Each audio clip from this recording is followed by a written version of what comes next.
This episode of Inside Golf Podcast is brought to you by Inside Sports Network. What's up, everybody? It's your boy, Boston Capital Twitter, Steve, on the Hold the Green podcast. All right, we are live. Tapping birdie. All right, Carson Young is here. I bet Ludwig at 28. Let's go. I bet You him did at, too? I bet him at 25. Low sevens. I think there's some guys in here we like. Harris English at 7,300. I love Brian Harmon at 3.5% this week.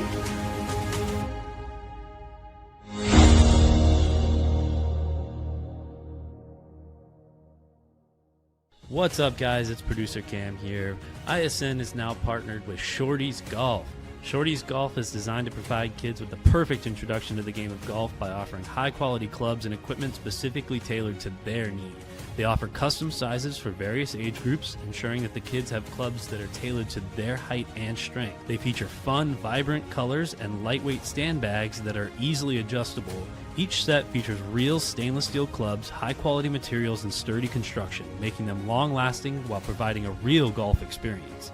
So go check them out, golfshorties.com. Use ISN15 at checkout for $15 off your purchase. What's up, everybody? Good evening. It's your boy, Capital Twitter, Steve. Do a quick little recap of Scotty's dominance today and go over a new venue outside of Toronto for the RBC Canadian Open. Happy Sunday night, Steve. How are we doing?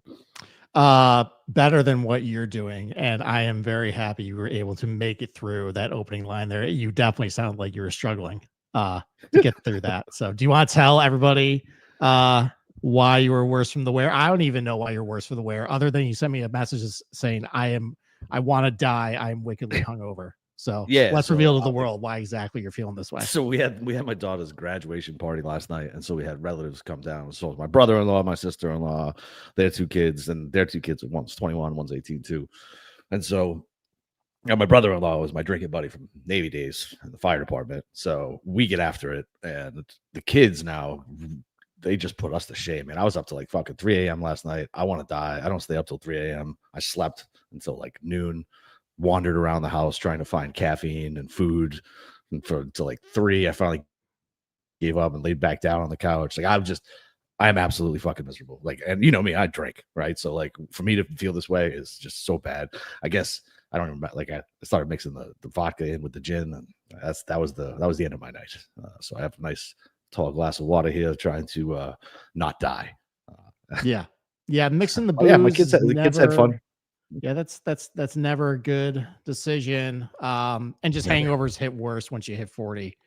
That's so bad. It's gonna be 3 days to recover from this. 3 days. Oh, definitely. I mean, your body's gonna do some very weird things over the next 72 hours as well. Some things are gonna be expelled from your body that is very unpleasant. And yeah, you'll probably feel pretty chipper and back to yourself by our Tuesday night show. So we can at least expect that. But yeah, because the kids are out of school now, so I get to sleep in an extra hour now too, which is nice. That is nice. My wife was actually asking me, because my 40th birthday is next year, and she's like, "Oh, like, are you gonna go out in the town, like get like real hammered?" I'm like, "Honey, like we have 2 kids under 5. Like I want to avoid a hangover as much as possible now." It sounds like the worst experience ever to try and deal with kids who don't care and just want to jump on you and claw you and do whatever they want, and they don't care. I'm nursing a shoulder injury at the moment, and my kids don't care about that either. That's been really rough the last couple of days. We'll have more news on that on Tuesday. Once I find out. Yeah. So are you getting the MRI on Tuesday or Wednesday? Tuesday? I'm seeing the doctor to determine the full extent of what I suspect is a rotator cuff injury. Playing from golf, by the way. So sad. It's so sad. It is sad. It's sad from the standpoint of I've been having back issues last couple of years, and last year my golf summer got ruined by back issues. My back's been feeling pretty good lately, and I came on my round about a week ago with some shoulder pain, and it's gotten worse and worse and worse every single day. And when you texted me, have you ever tore your rotator cuff? I was like, oh no. Yeah, it got to that point. I went down a Google rabbit hole. I'm like, yeah, I'm feeling that. I'm hoping it's tendonitis.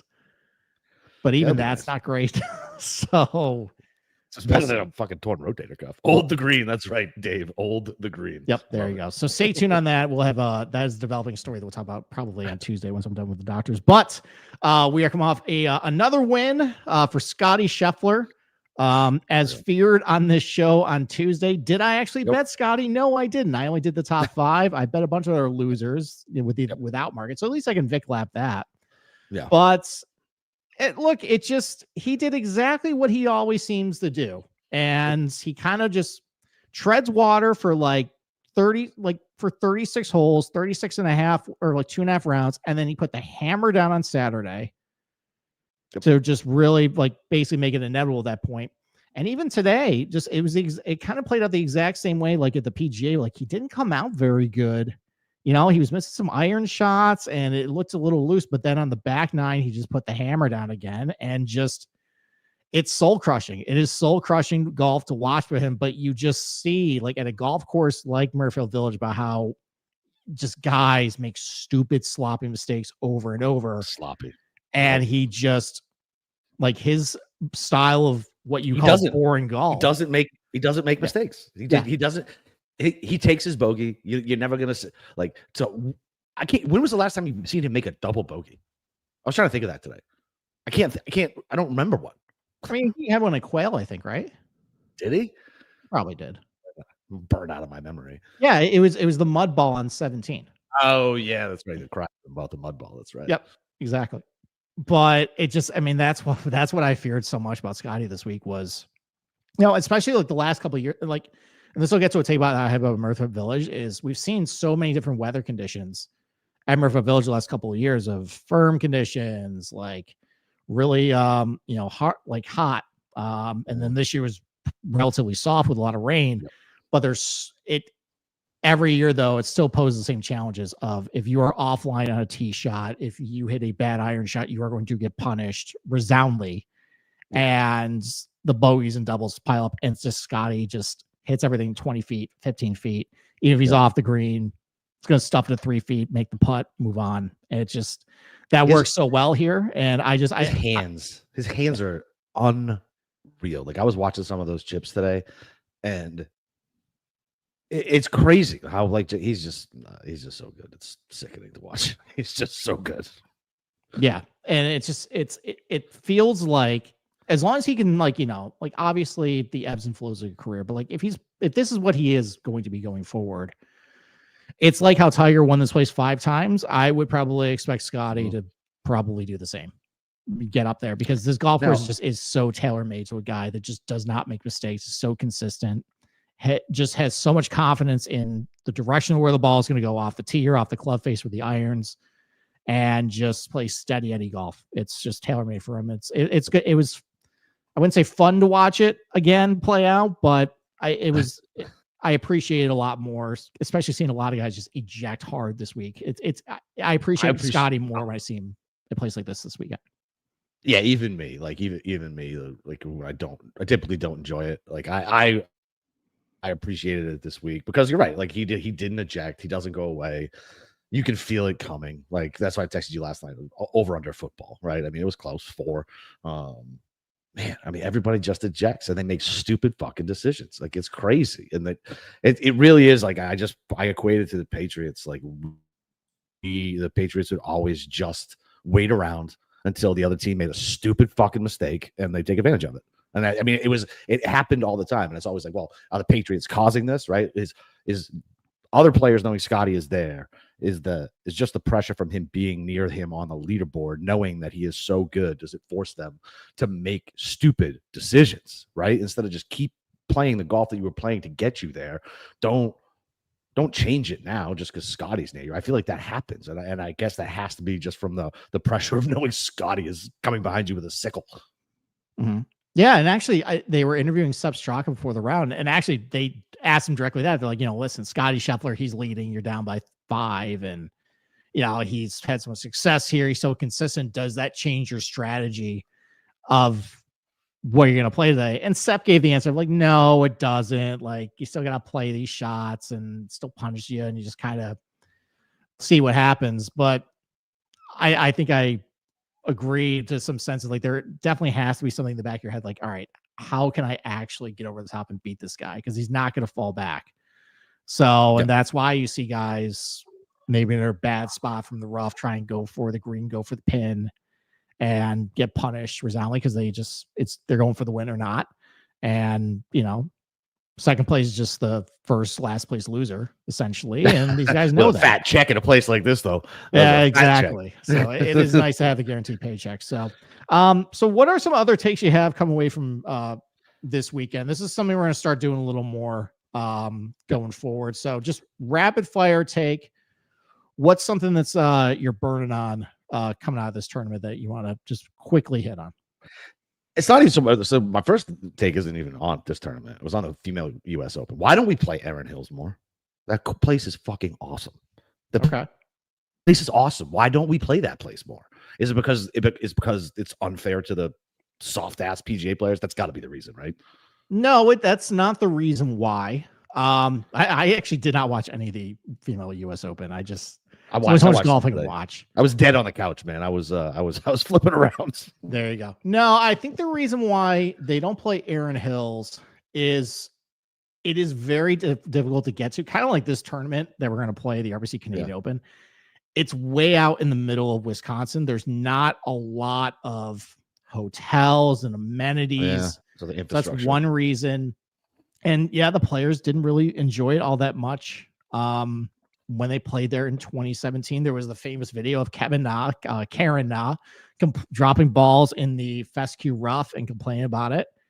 And the USGA ended up just mowing down all the rough and catering to them. And actually to the point where Rory at that point, he actually said something really nice. And we weren't doing a podcast at that point, but I'm guessing you probably would have told him to go fuck himself. But they broke the news during the podcast or during his interview that they cut down the rough. He's like, oh, come on. Like these are already 70-yard wide fairways. If you can't find the fairway, you shouldn't be here. I'm like, yes. That's such a good quote. It's true because like these fairways are so wide there that you should get punished if you're way offline. Yeah. But I think between the rolling topography in the middle of nowhere, that's why they don't go there anymore.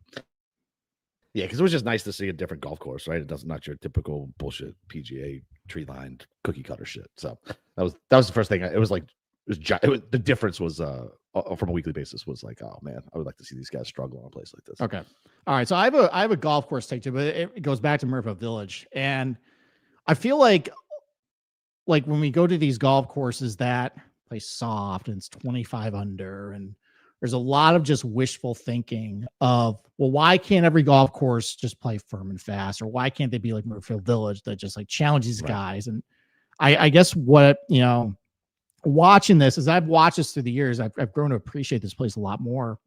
And one of the things I noticed more this year was just how severe some of the land is at Murfield Village, as far as just the undulations, the elevation changes, the side hill lies, like even just the areas around the green where there's gullies and just really low-lying areas that you need a lot of money in order to build. You need a owner of the golf course that essentially doesn't care about its membership. It really only cares about producing a championship style golf course and will continually make improvements. I loved hearing the story about how guys were going down the fifth fairway on hole number 3 to get a better angle to the green.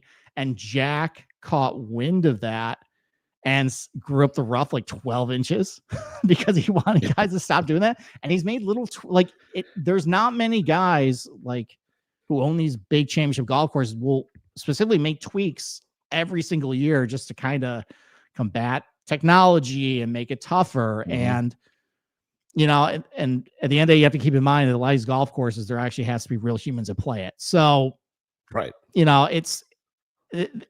This type of golf course, this type of golf we see, it's kind of like a unicorn on the schedule, and just appreciate it and don't try and wish it on something else. Like I wish it could be like this every single week. Unfortunately, there's a limited set of golf courses that actually can hold these guys and hold the tournament, have the infrastructure, available in order to do it. So it just makes me appreciate weeks like this and golf courses like this more. That would I want to be a member there? Absolutely not. It seems like it would be just torture golf, but I love watching these guys struggle and play there. And it just, I've really grown to appreciate it more over the years. Yeah. I hate Jim Nantz more than I thought. That's another takeaway. Okay. I can't stand Jim Nantz, and he is just such an arrogant, condescending douchebag. Like, he thinks everything is about him, and it's nauseating. Like, he couldn't let Jack talk half the time. Like, dude, shut the fuck up. Nobody cares, Jim. Nobody cares. This asshole is the guy who walks around with a burnt toast. I've told that story, the picture of the burnt toast. You have to be grade 1 asshole for that. And then on top of that, he gives these guys ties at the end of March Madness like it's some fucking gift from God. And like, I cannot wait until he is retired and off of the fucking broadcast. I hate him. I hate him. What'd you think about the milkshake ties that they had on the broadcast today? So awful. So bad, man. Like, this product can't get out of its own way. It really can't. It's insane. Like, it's just so frustrating to watch the broadcast. Like, listen, obviously nobody likes the broadcast, right? And we're hardos about it, and it is what it is, right? It's not going to change. I understand why they have to do it that way, but my God, like, just get Nantz out of there. Please have a new voice in there, and the sooner the better. What do we got? Another fucking 5 years of this shit? Well, the problem is who's going to replace him? Like, who's going to? It doesn't Don't matter. care. Just It nobody. doesn't matter. I honestly, I wouldn't mind just leaving that would be players great. up and just, you know, That would be great.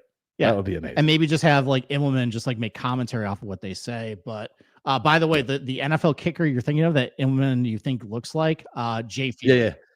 Yeah. Feely, former New York Giants kicker. Brady's boy. Yeah, former Yeah, Giants Brady kicker, inside. by the way. Yeah. So, all right, and then my Brady. last take, and then we'll get to the RBC Canadian Open. We got a lot to cover with that. Is Sepp Straka, and this kind of dovetail with like a take I was going to have about Ben Griffin, but I can kind of dovetail this into it too.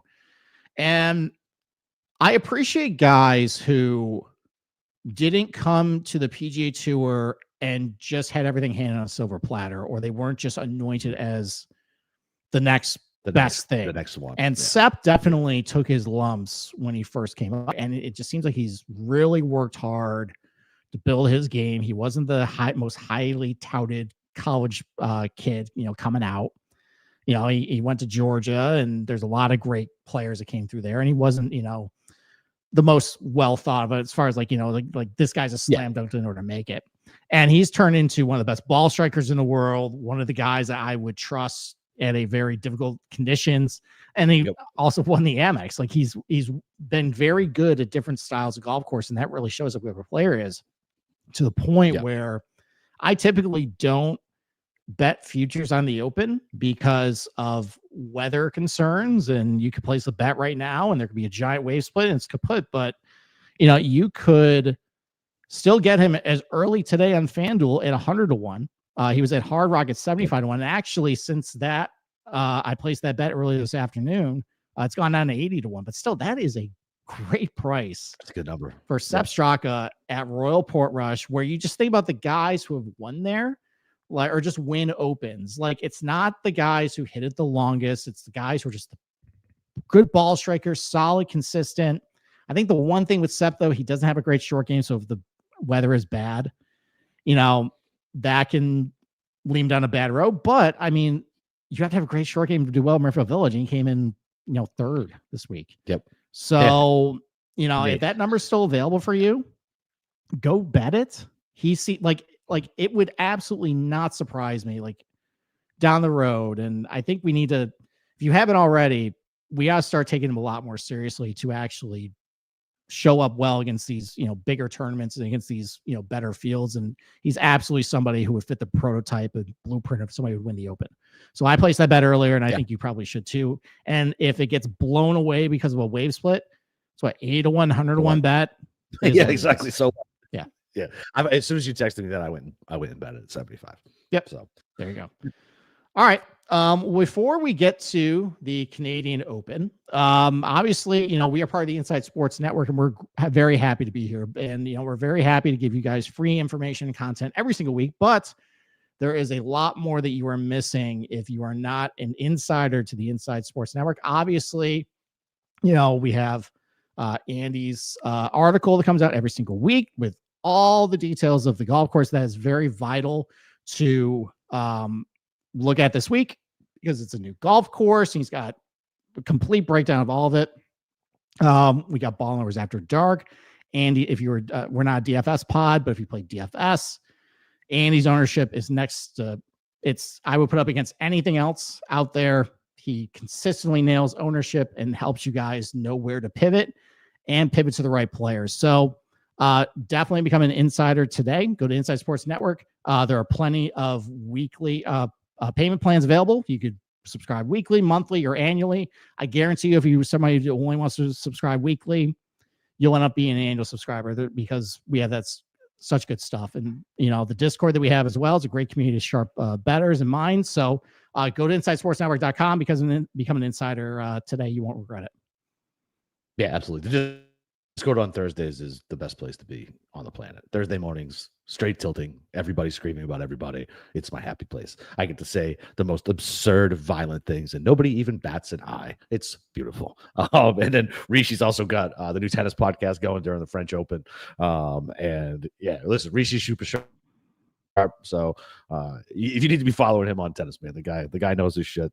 And he's running 25% off weekly or monthly with the code Garros Week, which is GARROS Week. Yeah, come check out the podcast for tennis, for golf, the DFS shit. Like Steve said, it's really sharp. The ball knowing at the dark is a really good show too. But yeah, man, Discord's a great place to be. And yeah, you're missing out if you're not here. Yep, definitely. So go to InsideSportsNetwork.com, become an insider today. You will not regret it and join our community. All right, let's move on to Chairman Dave's Super Bowl, by the way, which, by the way, if you are not an insider, he's going to give you full on-the-ground reporting of TPC Toronto. This is his Super Bowl, what he's been looking forward to the most for definitely over a year. He's been talking a lot of building up this golf course as this behemoth and the Bethpage of Canada. And, it's just going to really make these guys cry. I'm kidding. He hasn't built it up that much, but, so let's get to it right here. Here is, and I'm looking forward to this preview tonight. I love breaking down the new golf courses because look, I mean, I can go over with the stats that happened, in years past and just refresh people on that. But I think these shows are valuable that we do because I can actually show you the golf course, especially one that, we haven't seen before where, there has been a tournament there that we'll reference in a little bit, but I can show you it. And instead of just talking about it for 15, 20 minutes, I can actually show you it and give you a better idea of what it looks like, what it's all about. You can kind of figure out what, you're looking for this week. So this is the 14th hole. This will not look like what it will look like on the broadcast this week because this hole will be the infamous hockey rink that they have. The penalty box. You know what the hockey rink is, right? Yeah, the penalty box. Isn't that what they call it? Is it called the penalty box? I think it's just called the hockey rink. I think so.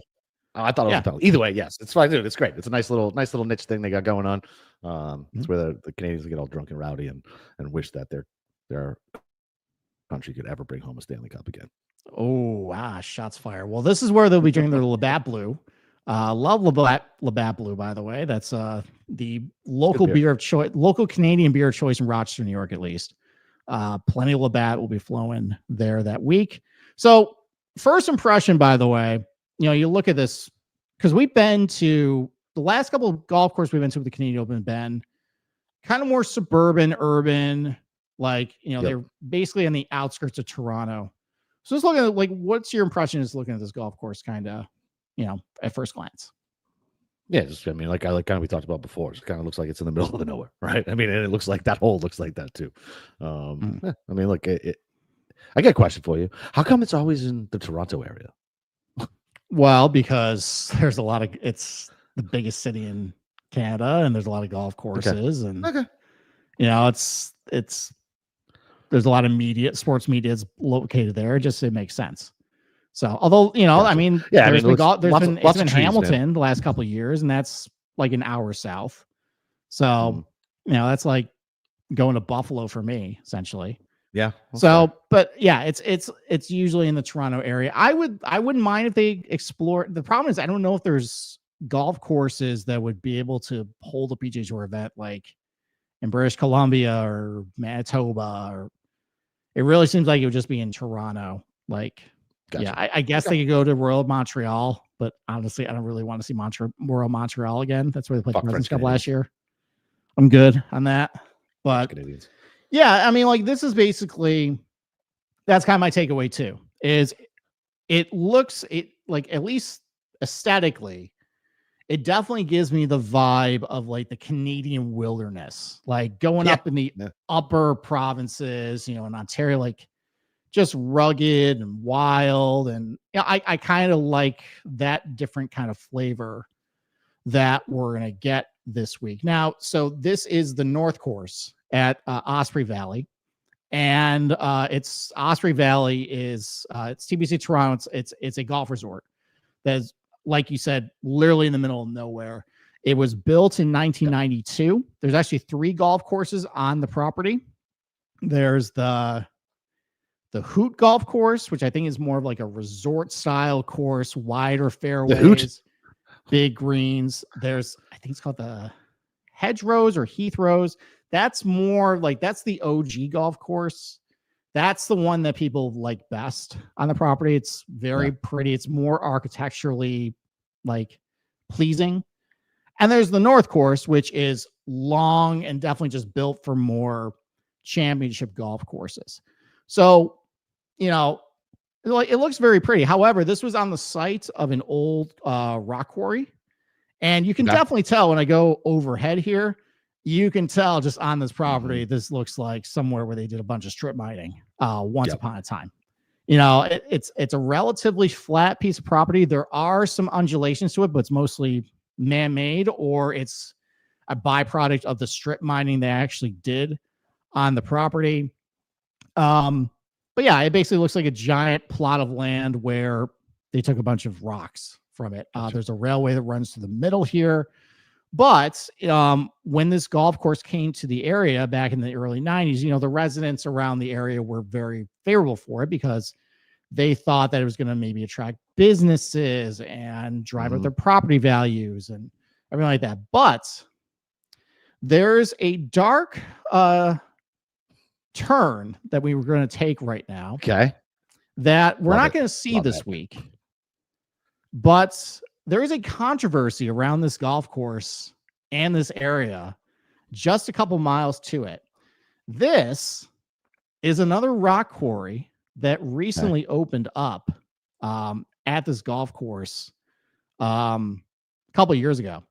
And the residents of this area were not happy about this being opened up because supposedly the owner and operator of TPC Toronto leased this plot of land to a Brazilian mining company to open up another rock quarry in the area, which, look, I mean, that's not what they wanted. They wanted housing developments to be built around it to drive the property values. Instead, like this is there's actually a protest group that showed up to the media day last year. It's called the FCPG. And honestly, it sounds like a militia that would overthrow some Central American dictatorship. But they showed up and they protested.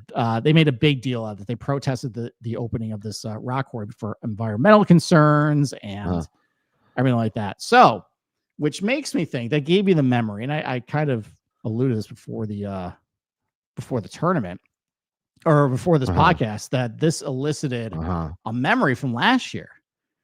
And I wonder, will we see a repeat of what happened at TPC River Highlands? Motherfuckers, man. Where a bunch of tree huggers stormed the course in the middle of the playoff and put paint bombs down on the green here and ruin it outright for you. Do you want to talk about that? Do you want to recap that memory for you?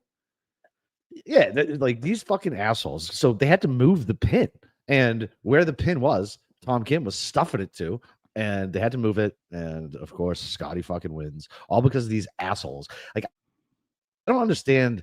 There's so many things to tag it if you're like an environmentalist and like you really believe in that cause, yada, yada, yada. a golf course. Do you think you're changing anybody's mind who's watching golf? Or like, oh, you know what? The rich white guy who was in finance, for the last 40 years, changes his mind and doesn't want to play golf anymore. Morons. Like, pick your targets. You know what I mean? Like, pick your targets better. These fucking ass. And what a stupid protest, too. Like, it was just spray paint. Like, I don't even remember what the fuck it was. It was like spray paint. It was terrible. They got dummied up pretty quick, too. Oh, yeah. I mean, you can see these guys got on the ground pretty quick. I mean, this T-shirt is so stupid. What a loser. No golf on a dead planet. She looks like she's fun at parties. Yes. she looks like she's definitely not completely a miserable human being. Right. Ruining my outright ticket. Right. So in recent years, though, the North Course was renovated. So it opened up in the North Course. This is the GCSA report, opened by Doug Herrick in 2001. However, it became part of the TPC network in 2019, and it expressed a desire to pretty much become the permanent home of the RBC Canadian Open. It seems like this is going to be the main golf course for it. I mean, they might go back to Hamilton or St. George's, but it seems like this is kind of here to stay. And in order to make it ready for the PGA Tour, they brought in Ian Andrew, who did renovations at St. George's, which hosted the 2022 RBC Canadian Open. Also did some work at Oakdale as well, which hosted the 2023 RBC Canadian Open. That's actually Jeff Feinberg's home course and produced one of the most exciting finishes of the RBC Canadian Open. Another second place finish for me. Yeah, also almost gave you a heart attack again. That would have been bad. We almost lost you right there. Back in the hospital. Yep, right back. Right. That was literally the first fucking one right after the heart attack. I was watching it with my boy Pete. We went to like an indoor golf place, and I'm all stressed out watching this thing. And as soon as Tommy laid up, like I was like, "Yep, that was it." Like that was the end of me and Tommy for outrights. I haven't laid him since. Yeah, and I got back on this week, and he was awful. Yeah, I should learn my lesson with that. But do you actually notice that the logo for the RBC Canadian Open is now Nick Taylor holding up the putter now? Oh, cool. No, I didn't notice that. That's awesome. It is. I kind of wish it was Adam Hamlin getting slammed to the ground. Wish that was the logo. That would have been great. You're tackled. Yeah, that was good. But just some key stats and facts about this golf course. So it's a par 70, 7,389 yards. So it's pretty long, though. I'll go over in a couple slides how the lengths of all the holes. It's a long golf course. So stay tuned for that. As far as agronomy goes, bent POA greens. So that's always tricky to handicap sometimes because you don't necessarily know the composition of it's more bent grass to POA or POA to bent grass. That can affect how easy or difficult the putting is on these greens. I know that the more POA that's going to be on the greens in this mix, the harder it is to putt on. For example, at the Rocket Mortgage Classic Detroit Golf Club, usually it's harder to gain strokes on the field relative to other golf courses because it's mostly a POA mix in that bent POA mix. You get to a TPC River Highlands, though, that's more bent than POA. That's a little easier to putt on because it rolls a little better. So I don't know the composition of the greens, and that's really going to drive, though, how easy or difficult this place could be. I mean, it's mostly bent. These guys could probably drain a bunch of putts all day long, might turn a putting contest. But if it's more of a POA mix, it might be a little more difficult for these guys, maybe favor a little more ball striking tee to green game. I think that's going to be mostly the case anyways because of how the golf course is laid out. But stay tuned on that. Average green size, 6,500 square feet on average. These are pretty big greens. Some of them are much larger. I think I actually measured a green that was about 8,000 square feet in area. Listen, it's a TPC golf course. Typically, those greens can be pretty big. No exception here. And as far as what they did during the renovation, they didn't rebuild the greens. They didn't really change the routing. They changed some of the mowing lines, but they mostly did work with the bunkers, which I will get to in a little bit. There is something a little odd about the renovation of the bunkers that they have done. So, all right. Just to start off, though, and this would be where I would get into the stats and everything like that, but because it's a new golf course, I figured I would just walk you through what it looks like, some key holes, just my observations of it, and just the basics to kind of formulate. And we'll get to the last slide at the end, like generally where my head's at as far as things I'll value, how I think it's going to go, and maybe how I would build my model which I will put out on the Discord tomorrow. So let's just start with the holes. So there's 4 par 3s in the golf course. 2 of them are relatively short. Number 4 is 158 yards. Number 14, which I said is the hockey rink, it's going to be 144. But 2 of them are well over 200 yards, more than 225 actually. Number 7 plays 237, and number 11 plays 225. Now number 7 and 11 have water greenside. 7, it's not really in play. 11, it definitely is in play though. It's right hugging the green on the right. So that's an area where, you could see some car crashes because it's a long shot into the green. There's some relatively thick fescue rough to the left as well. So that could be one where guys can make a mess of it on that hole. As far as par 5s, there's only 2 par 5s. A couple of par 4s got converted to par 5s, but there's only 2 for this tournament. Number 1 right off the bat, 542 yards, pretty reachable. Number 18, 581 yards. There's water greenside on there as well. Okay. So that's similar to like a closing par 5 with water. It'd be like TPC Twin Cities, like similar type of hole, I would probably say, where you have water in front, reachable though. So the par 5s. Par 4s though. So 2 par 4s under 400 yards. One's 350, one's 375. 4 of them between 400 and 450 yards. 3 of them 450 to 500 yards, but these are all on the longer side. Number 2 is 481 yards. Number 5 is 497. Number 9 is 500. And then you got 3 par 5s over 500 yards. Or par 4s over 500 yards. One's 526, 513, number 16, 530, number 17. So you got some long holes in the back 9. You got some long holes coming in. So a lot of long shots, long holes. It's going to produce a lot of longer approach shots coming in. So let's talk about the fairways, tee shots. And the one thing I noticed looking at it and the videos and charting it out, there's a lot of room off the tee. These fairways are about 37 to 40 yards wide on average. And everything, I showed you the overhead earlier. The routing is very linear, very homogeneous. Standard. Everything runs like pretty in and out. So this is looking down the first hole. This is the par 5 here.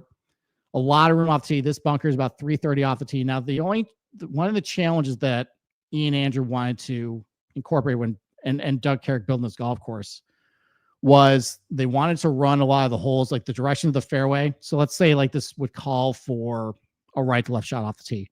Well, the fairway runs away opposite of that.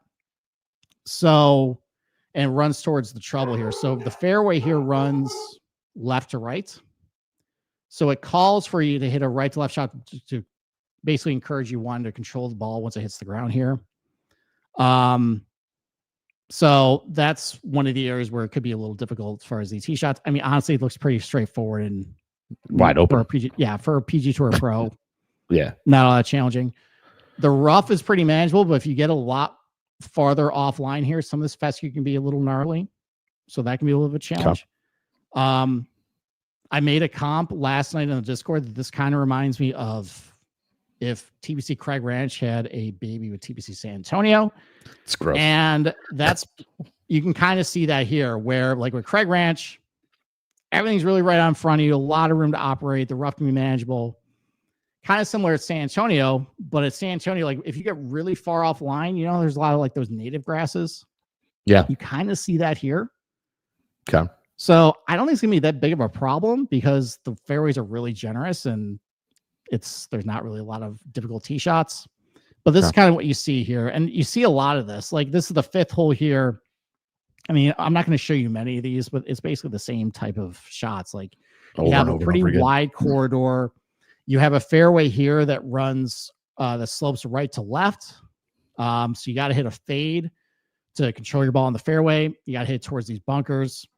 If you go a little too far left, you get some native grasses and some, basically just like overgrown areas where you could incur a penalty, but some fescue up on the hill here, but like this rough is fairly manageable. It's going to be about only 3 3/4 inches wide fairways. Like there's not really a ton interesting with these tee shots. for the most part. There's a lot of room, at least, to navigate, and definitely not a lot of opportunities to keep driver in the bag. It's pretty much bombs away. There's not really a lot of penalty areas, not really a lot of water you got to worry about off the tee. It's really just these bunkers that kind of pinch into some of the landing zones where you might want to land it. That's really the only challenge to a lot of these fairways. 13th hole. This one actually is a fairway that slopes pretty dramatically from left to right. That really wants to feed the ball down to this like fescue area down here. It's a longer shot as well. This is the one that's like 526 up the hill. There, you actually, I found an interview with Ian Andrew that talked about this hole specifically, where guys would actually club down because they were worried with if they hit driver, they would run it through the fairway and have a really bad angle with the green. So they hit 3-wood, and it's easier to turn a 3-wood over right to left. So to hold the fairway. I don't think we're probably going to get that this week because the area's got a lot of rain, soft. Wouldn't really worry about balls kind of bounding through. Yeah. So, but you can see again, like the rough is pretty manageable if you're in the first, primary cut here. If you're up, like with a big miss, this could be a little troubling, but for the most part, though, pretty generous fairway. Nothing really that's all that difficult for these guys that are going to challenge them.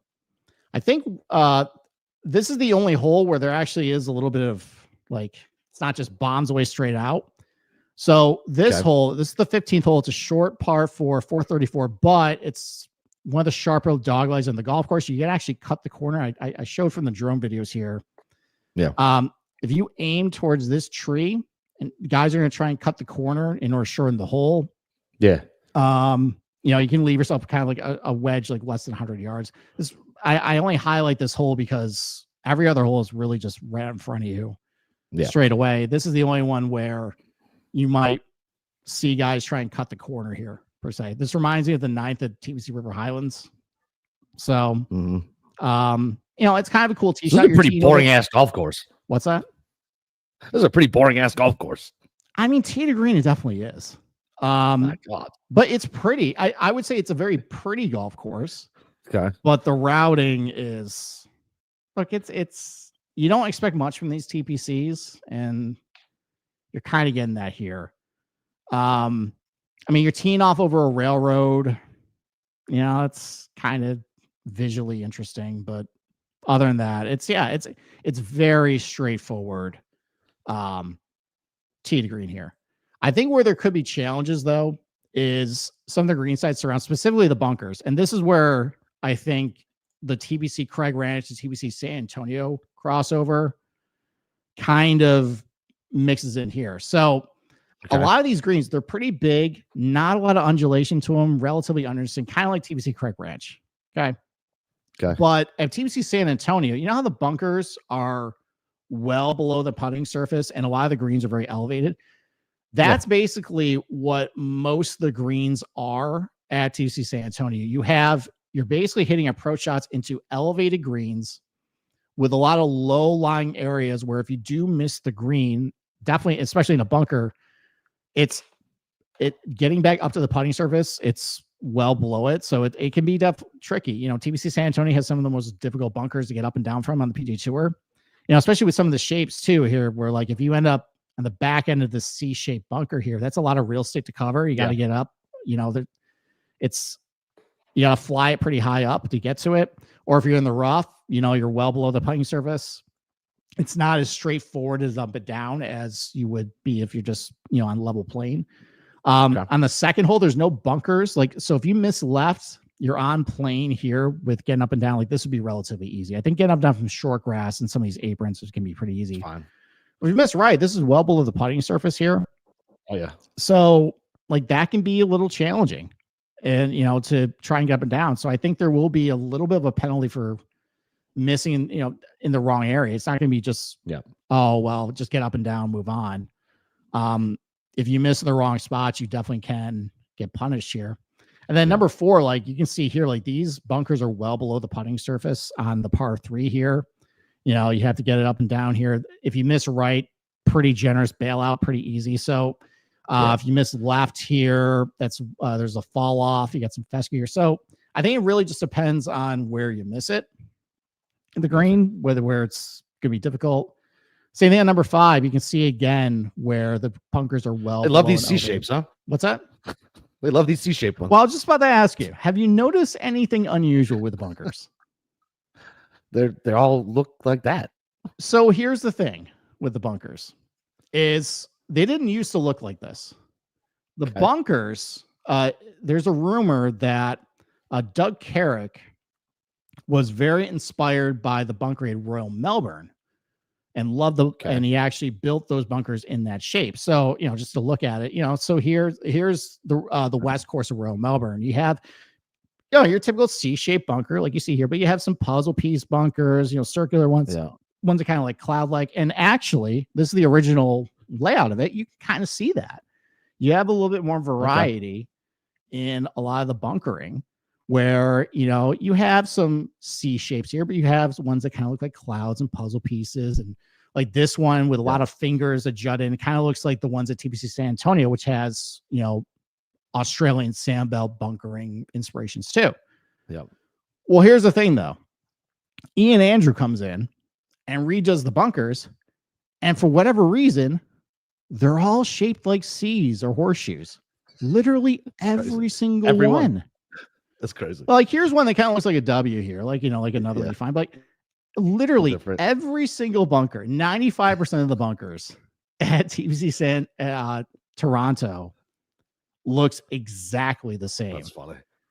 To the point of, I'm half kidding with this. It would not surprise me if the TPC network said, "Hey, can you make all the bunkers look like a C for Canada?" I'm half kidding. Yeah. But I'm not. I know that would be. I wouldn't put that past them. Some lame ass idea like that. Yeah. I don't understand. And actually, I read a golf course review where the guy started to get annoyed by the same bunkering. Like he's like, "Okay, this is the 5th straight hole I've seen the same exact bunkers on this hole over and over." That's funny. So that's just another thing about this place. But all right, so that's the golf course. So the main takeaways is relatively generous corridors. There is some sloping to the fairways that might, if you lose control of the ball off the tee, like it might run into the rough. I don't think it's going to be an issue this week because I think the fairway's going to be kind of soft. Greenside surrounds, I think, could be a little difficult if you miss in the wrong spots. But overall, though, relatively large, flat, uninteresting greens, a lot of long approach shots, very straightforward golf course. And you can kind of see with the estimated proximity buckets here, there is a relatively higher number of shots under 100 yards because there are some shorter par 4s here, but it's mostly going to be a contest of 175 plus. Like I think just some of these 200, 225 shots probably will bleed here, but about 50% of your shots can be over 175, which is a very high volume. So I compiled a list of other golf courses with, I went through the proximity buckets that have similar ranges. I mean, it's probably no surprise. Vedanta Vallarta, I think, is going to be a very popular comp this week. I would agree with that. Just driver heavy, long approach shots. Bay Hill is definitely more penal than this place, but it has a lot of longer approach shots. Memorial Park, that's probably a good comp because wider fairways, not a lot of penalty areas off the tee. TPC San Antonio, as I mentioned, TPC Craig Ranch. St. George's actually had a similar proximity bucket chart. Detroit Golf Club, Renaissance Club. Mostly driver-heavy golf courses with a higher volume of shots over 175 for the most part. So that could be something to maybe look on as far as like comp courses, as far as like the high volume of longer approach shots you see over and over. Gotcha. Now, I may mention earlier, there was a tournament at this golf course last year. It was the PGA Tour of Americas. And this was it's the Fortnick. It's like, I think it was their FedEx Cup championship essentially at this golf course. Yeah. And it took these guys, it ate these guys up. It played plus 2.1 on the week. God damn. Yeah. Which is shocking. Like you don't usually expect that from a TPC golf course. And it had, it was about 7,400 yards on the scorecard. It was par 70. So very similar setup that we're going to get this week. So are we going to get a pretty tough test at this golf course? No. Well, okay. So why do you think we're not going to get a tough test? I've been doing a lot of talking, and I know someone's So I mean, it's but so it looks like it. Yeah, no. So I think it's just a grip it and rip it type place. Maybe some around the green stuff will get sticky, but like you said, these are pretty wide fairways. If you're not penalizing these guys with tough rough to get out of, I don't see this being a tough test at all, really. Yeah. So one thing to keep in mind is these are guys on PGA Tour Americas. This would be like that's like less than Corn Ferry, right? Yeah, it would be like trying to gauge how, like, let's take like a really bad defense. Like, what's the worst defense in the NFL? Like the Bengals, right? Let's take the Giants' third string offense and put them up against them and see how they do. Yeah. Okay, fair enough. Yeah, it's not a very good apples to oranges at this point. So obviously, I think the biggest separator between these types of guys versus a PGA Tour player is definitely skill, ball striking and driving at that point. And considering there's a very high volume of long approach shots and you got to hit driver a lot, yeah, there's probably a big gulf between talent. But last year, and I actually dug a little further because I didn't want to just settle on that. I actually looked at the weather history. Right. Shout out Cam, went to Weather Underground, a very accurate site for weather forecasts. And I actually looked up what the weather forecast was last year, and there was a lot of wind. The tournament took place from September 5th to the 8th. And over the weekend, it got to be about 20, 25 mile per hour winds. So that also played a part into it. There wasn't a lot of rain, too. So I think the golf course played pretty firm because there wasn't a lot of rainfall leading in. Yeah. So, and I think like if you get this place wind and pretty firm, like you showed with, especially with how the fairways slope, where the ball, like if it just starts rolling the wrong way, it can roll into the rough and somewhere you don't want it to. I think it could play pretty tough because it's a high volume of long approach shots. But look, we've gotten so much rain in this area. And I imagine Toronto, they've gotten just as much rain as what we've got in Rochester, New York. Everything's soft and saturated. Like, for God's sakes, a week ago, I went golfing. I lost 5 balls because they plugged. Just because they plugged in the ground. And I couldn't find it anymore. So, probably similar situation here. These fairways are going to be super soft, guys. Like, you saw it even in Murphy Village this week where, like, we've seen those tournaments where balls just bound into the rough. Yeah. They stop dead in their tracks. So, like, there's some holes that would ask you to hit it right to left or left to right. With how soft these fairways are, I just don't think that matters this week. It's going to hit the ground and just basically stop at that point to where whatever stock tee shot you're comfortable with or stock approach shot, if you are striking the ball pretty good tee to green, you're going to have a good time.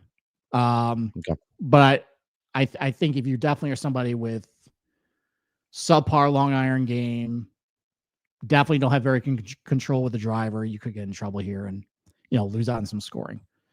So overall, though, I made a little summary sheet about just my observations of the golf course and just by category what I'm really going to be looking for. So off the tee, very driver heavy, pretty ample space off the tee, relatively low difficulty for tee shots. So if you're looking for in your rabbit hole model, BetSperts, if you're building that, if you're looking for like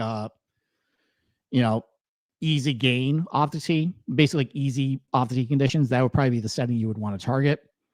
Probably an average missed fairway penalty overall for the week. There just is a lack of penalty areas that you can really hit into. But if you do miss big, there is, I think, some relatively high fescue, rough and native grasses that could pose an issue. And there's a high volume of longer approach shots that makes it much easier to hit from the fairway out of than out of the rough from a bad lie. So I think there's going to be an average missed fairway penalty. Approach shots, a high volume of shots over 175, probably average for offsetting reasons. Again, not a lot of penalty areas around the green to worry about hitting to a water hazard, and the greens are pretty big and flat. But there's a lot of long approach shots. That always ups the difficulty naturally. And some of the greens are raised, and that can up the difficulty a little bit too. So I think some offsetting factors there. Around the green, I think it's going to be relatively easy if you find yourself in the short grass, get up and down. And it's going to be about average difficulty from the rough because it's only about 3 3/4 inches.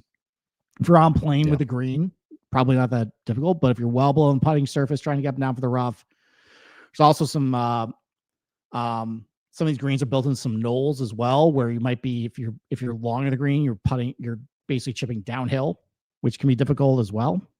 So it probably just depends on where you miss it. The difficulty of getting out of the rough. I think it's gonna be difficult getting up and down for the bunkers, though. I think even though we mock it for the similar styles and progeny, the fact they're so low below the putting surface, I think can pose problems like it does like TPC San Antonio. And then putting, I think it just depends on how much POA is going to be in these greens, if it's difficult or not. Some other bent POA greens, TPC River Highlands, Silverado, Detroit. They're probably going to run about 12 in the stimp meter. It's PGA Tour average speeds. So now I can probably see the greens. So nothing crazy other than the bunkers. That's it. That's really it. Like, it's a very straightforward golf course. Driver heavy, long approach shots. That's really about it. All right. Okay. I'll take a look at who's playing this week. I don't have the odds board up, but I can. I got it. Get it. I got it. What do you think Rory's at? What do you think Rory opened at? Well, I haven't looked at the odds yet, but I'm gonna guess he's probably plus 350. Ooh, I was a little too optimistic about that. 450. Yeah, he's plus 450. Okay. Ludwig, who showed pretty well this week. He is he's plus 1400. Corey Connors, 19-1. Shane Lowry, 20-1. Sam Burns, 30-1. Bob McIntyre, 30-1. Taylor Pendrith, 30-1. Let's stop there. Anybody, based on my description of the golf course, do you think about you want to bet this week? Pendy and maybe Bobby Mack, just because you said it's similar to Renaissance. So okay. Yeah, Pendy definitely. I don't know. What do you think about Burns? He showed up a little bit this week. I still don't trust him. Yeah, I mean, look, there's a high volume of longer approach shots, and I don't love him at those types of golf courses, but he's good at Craig Ranch. So that could work out for him. I'm good. I'll do Bobby Mack and Taylor at first look. Okay. Yeah. So I on Friday we were talking briefly about TPC Toronto, and we're talking about Canadians for this golf course. And I said Taylor Pendrith was the Canadian I wanted this place. And then I opened Discord after the Memorial and saw everybody talking about Taylor Pendrith and decided, well, I guess I got to bet it because this number is going to be 20 by probably tomorrow. And I don't usually like betting the numbers immediately. But Taylor Pendrith is 20. No, I bet him at 30. I bet he's probably going to be 20 tomorrow morning at least. Oh yeah. Yeah. By the time Hard Rock opens, it'll be 20. So I won't. So I mean, Pendrith was already somebody on my radar early or late last week. We talked about it on Discord, and as soon as I saw a lot of chatter today about it, I said, well, I gotta bet it. So Pendrith is the only guy I'm on. Otherwise, though, I mean, I'm not betting. I can't bet Burns. I don't trust him. This would be a good Ludwig course if he was a complete doofus, but he played well today. I don't know. What do you think about Ludwig for this place? I mean, it checks out for him, but like you said, he just makes too many stupid mistakes, and I don't know. I'll pass. Like I said, we already cashed out right for him this year. We did. I actually heard something on PGA Tour Live that they were talking about his knee injury, and they're talking about his bad iron play. Come back up. And how that might still be affecting him. Like he's healthy, but he's still thinking about the after effects of that injury. He doesn't trust his body enough. Makes sense. So, I mean, that could be part of it. Do you want to talk about Luke Clanton, 35-1? Your boy, does that pique your interest? Because you know it's going to make me angry. Why not? Why not just let your full thoughts out? I mean, seriously, 35-1 for a kid who has not won on the PGA Tour. He looks like an asshole. He plays like an asshole. I get he's like the new shiny object. 35-1 is fucking absurd. I don't understand why people will bet this number. This is not a good number. Okay. It's not a good number. It's not a good number. I believe in the kid's talent, but it's probably not a good number. I would agree with that. It's similar to what he was. I think it's Sony. Wyndham Clark. Like you want to talk about long golf courses? The guy's a major winner and has won on the PGA Tour. He's 10 points shorter than him. Kitayama, whatever, fine. Gutterop, Homa. Like some of these numbers are bad. The Jake Knapp at 60 is a good number. I think that's Yeah. a fair number for. Yeah. for I mean, that, but for no, reasons people played 35. Wyndham Clark Memorial. Like, okay, sure. I would Yeah, much rather sure. play him here. Here. Yeah, Not exactly. a lot of areas to rack up doubles off the tee and, with his game. I like him a lot more here than I did last week. So I could see myself if we get a good Wyndham Clark number, potentially there. Bet on the talent, bet on the ceiling. Yeah, just bet on the talent. I mean, Rasmus, I love losing monies on these You Danish love guys. your Denmark guys. Yeah. Cam Young. No, I'm good. I'm good. Okay. Gary Woodland, maybe. Yeah, Fox, where's he hits a Woodland mile. 70-1? Yeah. Okay. Ryan Fox, Fox. maybe. Ben Fox on. hits a mile. Yeah, all those guys. All those Yeah, guys. good work. I'm much right. Like those numbers at 75 and Luke Lanton's at 35. On fucking Yeah. real. Everybody's favorite loser, Alex Smalley. It's I mean, somebody he's a great limp- long iron limp- player, can't- good on these He like can't close. He stinks. Yeah. I mean, I think that's another thing too is, it's kind of like we talked about Cricket Club a couple weeks ago, is like that was just like bomber. And Yeah. I think it's important to keep in mind is these are fairways that everybody can hit, kind of like at Craig Ranch. So if you get a guy that doesn't have like the bomber prototype to it, they're a great long iron player. Like they're very viable. And Alex Smalley's he's not the longest guy, but he's got some pop. He's a great driver. He's a good long iron player. So that probably could be viable here. I made a joke in Discord that Eric Van Rooyen checks the box of not a lot of water at this golf course. So you're good with him. Yep. That's correct. There you go. Yep. Yeah, I mean, here's one I definitely will not bet. Gordon Sargent, absolutely not. Absolutely not. That guy is fucking watching paint dry. No, do you even know who Gordon Sargent is? Yeah, he's the guy who was supposed to interview us and he fucking didn't interview, right? No. What? Who's that? No, that's Sam Bennett. Sam Bennett. Oh, that's right. Literally the opposite. No, Sam Bennett is a short knocker. Gordon Sargent was supposed to be the next big thing. I remember him. He hits the ball a fucking ton, and he was huge on he was a chalk DFS play for something. So I can't he remember what it got was, but he steam at the obviously blew up. Masters of all places because Phil Mickelson, I think, pumped him up saying like this guy hits it farther than everybody. And like he had like the Cam Champ kind of blueprint of like this guy just hits it so far and straight. The problem is he sucks at everything else, and he was awful. He got his lunch taken that week. He's definitely had some struggles after that to the point where he's been eligible to become a pro the last, I think, year or two and decided to stay in college, and he has not been very good. So he went the Matt Leinart route. He should have came out in the draft earlier. Or Matt Barkley, actually. I think that's the one. Oh, Barkley too. Yeah. No. I think of Leinart because he went back to USC, and I was like, "You're a fucking idiot. Go take the money now." And of course, he ended up dropping like 10, 15 spots and with a terrible team, and his career never took off. Well, I remember Matt Barkley. He was talked about as a top 3 pick and decided to go back to school, and then he fell to what, the 4th, 5th round? 4th round. Yeah, because that's he got nitpicked. So, yep. But that's not our guy if you're looking for like a lot of length. Other than that, though, I mean, we'll look at this more on Tuesday. I'm sure there's some other guys down this list that may like kind of like when we get to Vedanta or TPC Craig Ranch, like everyone just wants to go bomber.